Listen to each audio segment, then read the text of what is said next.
Čia Virgis, motociklų mokykla LT. Šiame filmuke papasakosiu apie tai, į ką atkreipti dėmesį perkant dėvėtą motociklą. Į ką reikėtų atkreipti dėmesį, ką apžiūrėti, ką tikrinti. Taigi, turiu Yamaha ZF R6. Čia jisai turbūt gal 2000 metų, kažkas tokio. Taigi, pirmiausia, prieėjęs prie motociklo, iš karto noriu pasižiūrėti, kiek jisai praridėjęs. Iš karto išgirstu ventiliatoriaus garsą, reiškiasi, jisai buvęs prieš tai važinėtas. Taip, pasižiūriu.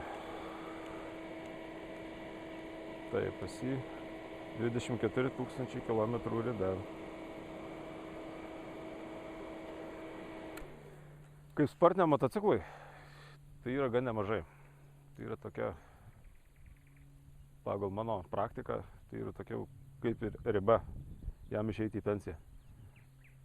Bet aišku, tai nėra taisyklė, reikia žiūrėti nuo bendros būklės. Na ką, pasižiūriu spidometrus, pasižiūriu raktelį, ar jisai originalus.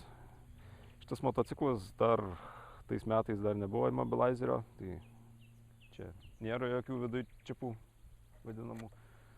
Aišku, reikia būtinai pasitikrinti dokumentus, ar jie geri, ar tvarkingi. Ypač jeigu motociklas dar neregistruotas Lietuvoje. Sekantis dalykas, labai svarbus, yra rėmo numeris. Pasižiūrėti rėmo numerį, ar jisai čia tvarkingas, ar sutinka visi skaičiai, ar raidė su dokumentuose pažymėtais. Numeris turi būti irgi ant tokio kaip matinio šiurkštaus paviršiaus. Jokių būdų jisai neturi būti šlifuotas. Jeigu šlifuotas, tai reiškia, reikėtų tikrinti per regitrą, ar ten viskas su juo gerai. Ką sekantis dalykas irgi, paeiname kažkiek toliau nuo motociklo, pastatome jo ratą tiesiai, maždaug tiesiai, ir pati geometrija. Vizualiai reikia žiūrėti į tarpelį tarp rato ir spoilerio.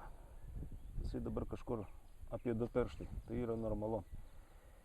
Jeigu matote, kad kažkoks ratas per daug arti spoilerio, argi net būna, kad spoileris išpjautas, arba jisai iš vis toli, visai kitų kampų stovi, tai reikia žiūrėti, ar ten gali būti lenktas rėmas, gali būti lenktos šakės. Ant šito ir šešto dar yra senoviško tipo šakės, paprastos, neverstos, tai jos motociklui gavus smūgį į priekį, jos linksta.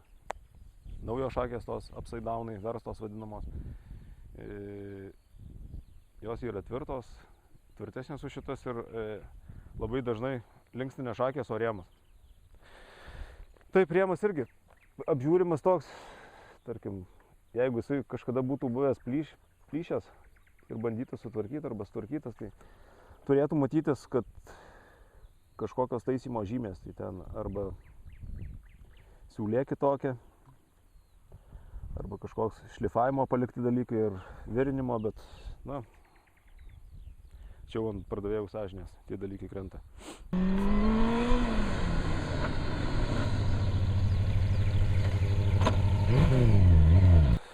Apsižiūrime padangas.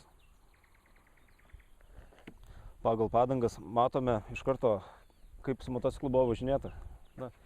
Čia gal šita taisyklė iš Lietuvos perkamo motociklų negalioja, nes manau, kad 90% vartotojų perka dėvėtas padangas. Bet jeigu motociklas iš užsienio, tai matosi pagal jo nuvažinėjimo profilį, kaip jisai buvo važinėtas. Šitas motociklas, jisai dar be numerių, jisai yra parvarytas iš užsienio. Matosi, kad yra toks stalas per patį vidurį padangos. Reiškia, kad su šitų motociklų daugiausiai buvo važinėta tiesiai. Irgi padangų šonai irgi praktiškai nauji. Jisai nebuvo guldomas nei ant vedukų, nei žiedinėse sankryžose, su juo nebuvo lakstyti.